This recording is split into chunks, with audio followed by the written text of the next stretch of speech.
everybody. So it's time to go over the movies that I saw in the month of October. I do this every month where I talk about the TV movies and feature films that I saw in the previous month.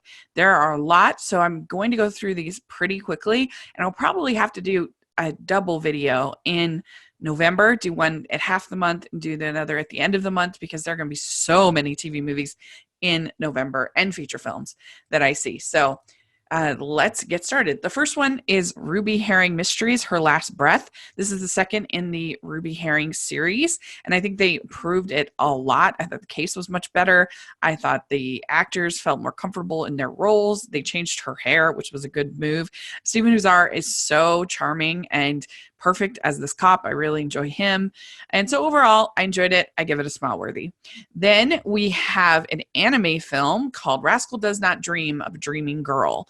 And this is a movie of a series, which I have not seen. I've done a lot of that this year. There's so many of these movies, anime movies. So this is one where I admit I missed out, I think, in watching the series first. I probably should have, because they didn't really do a great job in kind of drawing in new viewers into the story or giving any kind of explanation.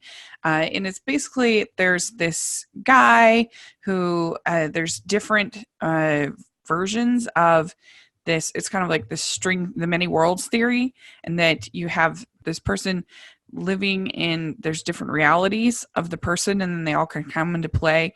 And there's this girl who, in different realities, he saves her in different ways. And the female characters were a little needy. But overall, I still enjoyed it. I've kind of forgotten a lot about it, so forgive me. But yeah, it made me interested to check out the show for sure. It was beautiful. So I give it smile worthy, but I was a little confused. Then we have Making Waves, The Art of Cinematic Sound. I got a chance to review this for rotoscopers.com, and I got a chance to interview the director, Midge Kostin. And Midge is a sound editor and professor at USC. And so she was amazing to talk to, and that was really cool to get to interview her. And the movie is really cool. It's all about the hidden art of sound editing, the unheralded art, and it has tons of interviews by everybody from David Lynch to Steven Spielberg to George Lucas, going over the history of sound and also the different roles, like the roles of ADR versus the Foley operator versus all these different roles. And I learned a lot, and I thought it was really interesting, and it was funny and like well paced, and it was educational without being boring, in my opinion. So I think it was really cool. Definitely smile worthy. Then we have Over the Moon in Love, and this was billed as a fall harvest movie, but it's definitely was not a fall harvest movie. They have a summer soiree. Everybody's in like light clothes and linens and stuff like that. There's a big age difference between the leads, and it made it awkward. Also, her whole scheme, it's kind of a Cyrano de Bergerac plot, and the whole thing with her lying to this guy, it didn't really work for me, and it just, well, like she seemed kind of selfish because of that, but there was actually some decent writing as far as the dialogue, but I still can't go fresh on this. I would give it a frown worthy. Then we have Matchmaker Mysteries, the Killer Engagement. And this was actually a lot better than I expected it to be. Danica McKellar does a good job. I don't know how they're going to make more of these, because how many of her clients can end up in some kind of murder thing without there being a problem or being a TV matchmaker person. But her and Victor Webster had good chemistry. There was actually some sort of more campy elements, which is what I like in these mysteries. So I give it a smile worthy. Then I saw Lucy in the Sky. This is supposed to be loosely based on the true life story of an astronaut who kind of lost it in this relationship that she was having, and she couldn't adjust to getting back to Earth.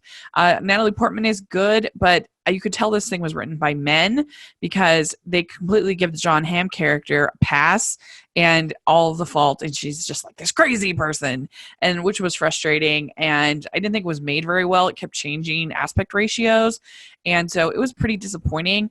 Definitely frown worthy. Then I saw The Addams Family, and I'm an outlier in this. I thought this was fun. I enjoyed it. I thought it was funny. I particularly liked the music jokes. They were funny. I thought it was sweet. I thought the animation was serviceable. It was fine. And I enjoyed it. So I give it a smell worthy. Then I saw the college admission scandal. This is from Lifetime. And I think that Lori Loughlin and Felicity Huffman's friends wrote this because it was so sympathetic to the, like, and they didn't even, like, the people, they were obviously supposed to be Lori Loughlin and Felicity Huffman, but they were not even actresses. They weren't, and you were supposed to feel like so sorry for them.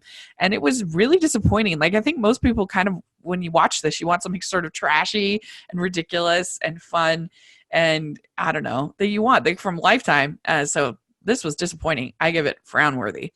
Then Love, Fall in Order. This was really the only Fall Harvest movie we got, which was disappointing. But I thought that Aaron Cahill and Trevor Donovan had nice chemistry. It's very silly. And they have like fall decor in the courthouse on the bench.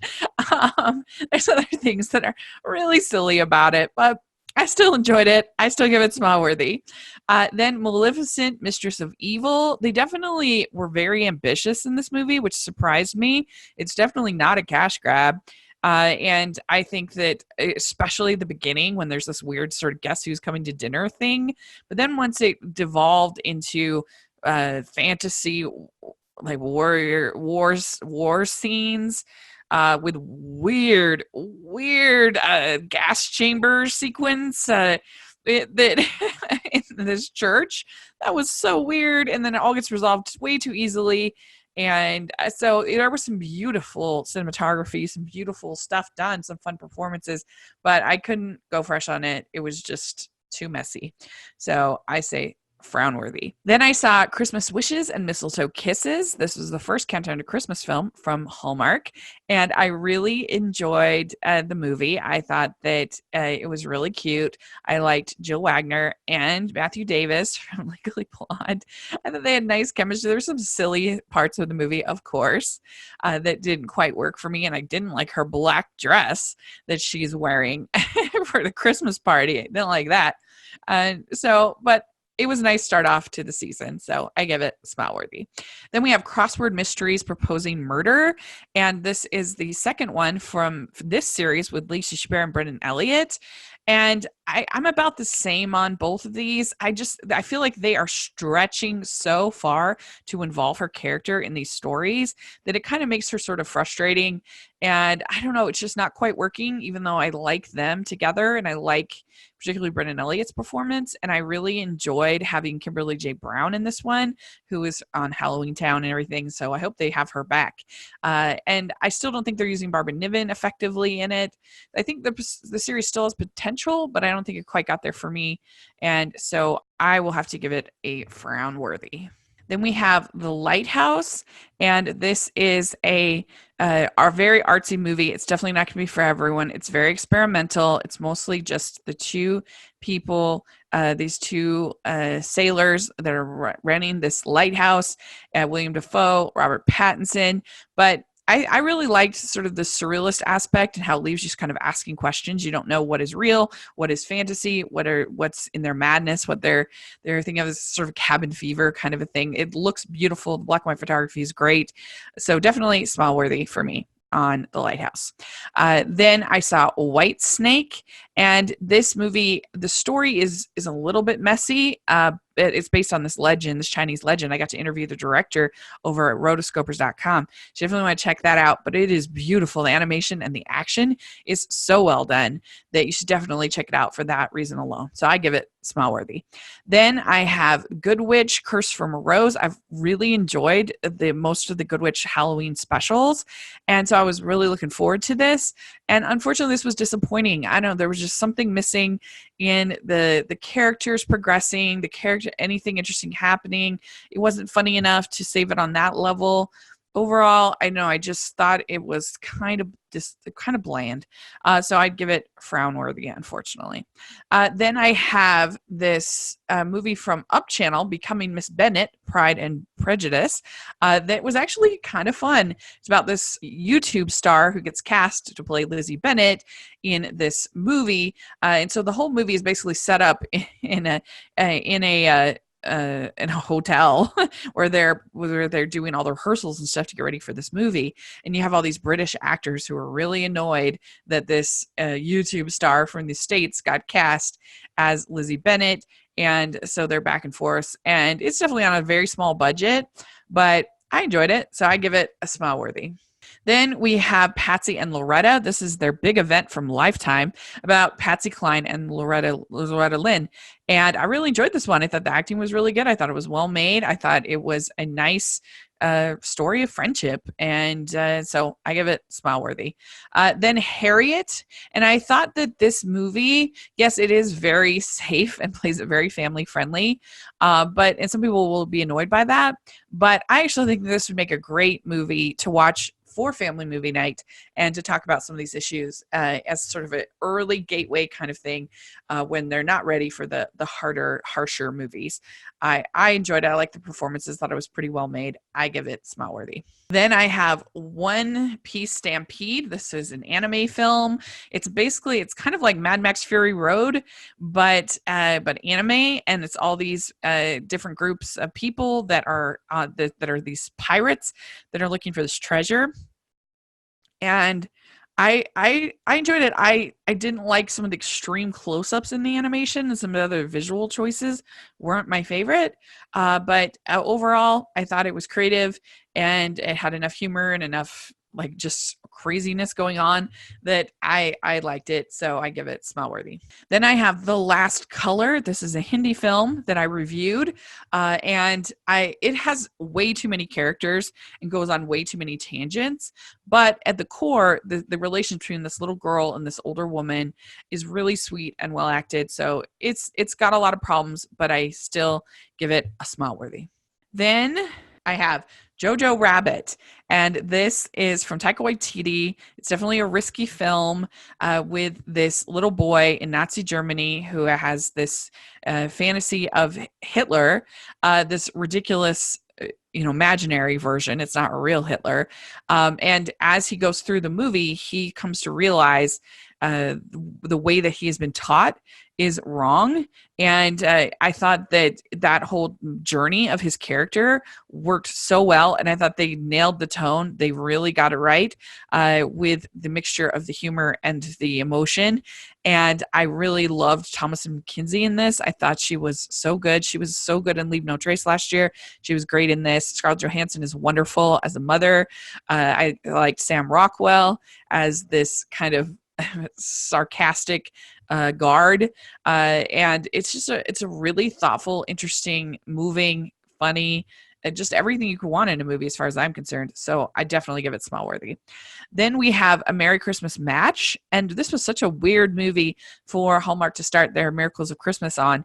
There's a lot of things they don't do that much anymore as far as like true love at first sight and just these weird sub characters and these weird antics. And I don't know, I thought it was very strange, and a lot of the choices I really didn't like. So it is definitely frown worthy for me. Then Sweet Mountain Christmas.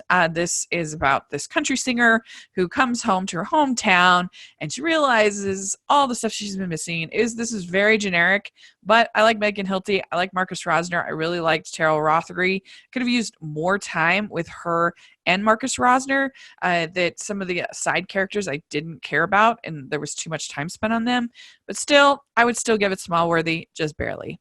Then we have The Road Home for Christmas. This is a road trip movie with Rob Mays and Marla Sokoloff, and I thought they did a really good job. The banter was really funny. I thought it was sweet when it needed to be sweet. I thought it was funny when it needed to be funny. Marie Osmond is in it, and her segments singing were way too long, but she's fine in it. And overall, I thought this was really enjoyable. So I give it a smile worthy. Then I saw Christmas Coupon. This is very low budget. It's not even close to Hallmark, but I feel like it couldn't quite decide what it's trying to be. Is it trying to be sweet and sentimental? Is it trying to be a soap opera? Is it trying to be a faith-based film? It was kind of swinging all over the place. The script just wasn't there for me, and a lot of the other parts of it were kind of amateurish. I feel bad, picking on a small folk, but it just didn't work for me. So I give it a frown worthy. Then a Christmas movie, Christmas. This is a satire on Christmas movies about two sisters who one is big fan of Christmas movies, one is not, and they wake up one day inside a Christmas movie. And I thought it was hilarious. It totally worked for me. I laughed throughout. So I would definitely give it smile worthy. Then there's No Time Like Christmas. This is basically a save the theater story. The problem was I just did not have any chemistry with this couple, and I thought that he seemed way older than her, like uncomfortably so, even though in reality I guess she is older than him. But that's how it felt in watching the movie, and so that really hurt the chemistry. Definitely frown worthy on this one. Then we have Terminator Dark Fate, and there's definitely some really good action in this, but I actually found it surprisingly boring. It's they have action, and then they'll get to a safe house, and then they'll wait there for a little while, and then they'll have action, and then another safe house, and then it just repeats. So it became very predictable and kind of dull for me. And I don't know. I didn't really love Gabriel Luna as the Terminator. I don't know. He was just very one note to me. I think that the performances, as far as Linda Hamilton and Arnold Schwarzenegger, were a lot of fun. And like I said, the action was definitely really fun. So you could definitely enjoy it on that level. But for me, it didn't work. I give it frown worthy. Then I have Love Alaska. This is from the Up Network, and this was actually really good. I wish that all TV movies were this ambitious, but it's basically about this girl. She comes back to her hometown in Alaska, and her childhood friend slash maybe high school sweetheart is really suffering from PTSD. Victor Zink Jr. does a really good job in this of portraying the PTSD, and he's just really like hesitant, doesn't want to be a burden to anybody, and just hesitant to get any kind of relationship. And so I thought that this was actually pretty moving, and they did a good job. And some of the humor didn't really work. Joey Fatone is randomly in this, and so it was weird. But yeah, I liked it quite a bit. I give it a smile worthy. Then I saw A Cinderella Story, Christmas Wish, and I was actually looking forward to this because I've liked most of the Cinderella Story franchise, but this just did not work for me at all because it had so many musical numbers. I swear there was just all of these teeny bopper Christmas musicals and musical numbers, and I didn't really like any of them. I didn't think they worked, and it just made it really long, and I don't know. It just didn't work for me at all. So I give it frown worthy. Okay, almost done. The last one is Nostalgic Christmas. This is from Hallmark Channel and Hallmark Movies and Mysteries Channel. And this movie is super corny and super cliched and uses basically every trope in the book.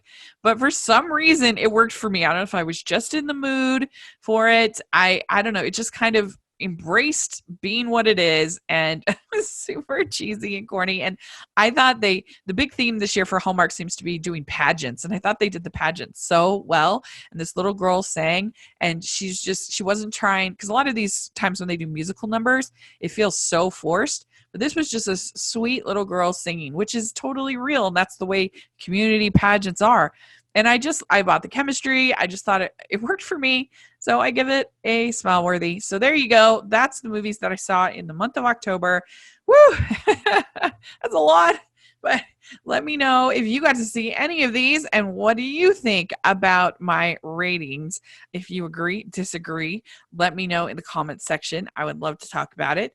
And so thanks so much. And please consider subscribing to the channel and becoming a patron of my channel. We have so much fun in our Facebook group talking about all of these films and more. So that would be just amazing. And all the information will be in the description section. So thanks again, and I will talk to you all later. Bye.